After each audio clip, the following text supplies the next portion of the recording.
जय श्री हरि। जैसे कि हमें ये पता होना चाहिए कि पितृपक्ष में हमें क्या करना चाहिए, उसी के साथ हमें ये भी पता होना चाहिए कि क्या वर्जित है, क्या हमें पितृपक्ष में नहीं करना चाहिए। सबसे पहले तो पितृपक्ष में हमें कुछ भी नया खरीदना नहीं चाहिए, जैसे वस्त्र हो गए या घर में इस्तेमाल करने वाली कोई भी चीज़ हो गई, वो नई नई खरीदनी चाहिए। अगर आप कुछ खरीद रहे हैं तो वो पितरों के लिए ही आपको जो समर्पित करना है, जैसे उनके लिए वस्त्र हो गए या फिर कोई चीज़ जो आप दान करना चाहते हैं वही खरीद सकते हैं। आप अपने इस्तेमाल के लिए कोई चीज़ नहीं खरीद सकते हैं नई।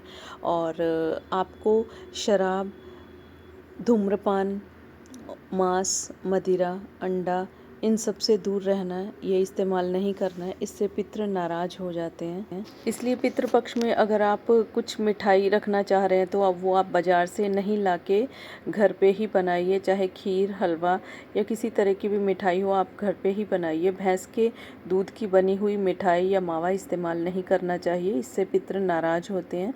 आप चाहे थोड़े ही घी का या थोड़े ही दूध का इस्तेमाल कीजिए, लेकिन गाय के दूध का ही इस्तेमाल कीजिए।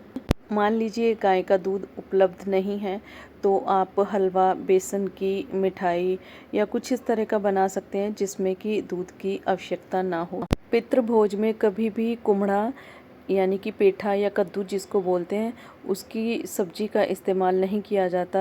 वो ब्राह्मण भोज में उनकी थाली में नहीं रखी जाती और नमक और अचार भी नहीं रखा जाता। अगर ज़रूरत है तो आप एक कटोरी में उस ब्राह्मण भोज की थाली से थोड़ा दूर रख सकते हैं, लेकिन आप खुद से वो थाली में नहीं रखेंगे। इन बातों का खास ध्यान रखिए।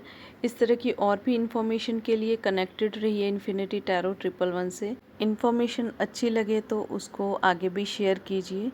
ज्ञान बांटने से ही बढ़ता है और ये एक पुण्य कार्य है, जिससे कि हो सकता है कि आप किसी को शेयर करें तो उसके पितृ उस पर प्रसन्न हो जाएं, अगर वो इन चीज़ों का ध्यान रखते हैं तो।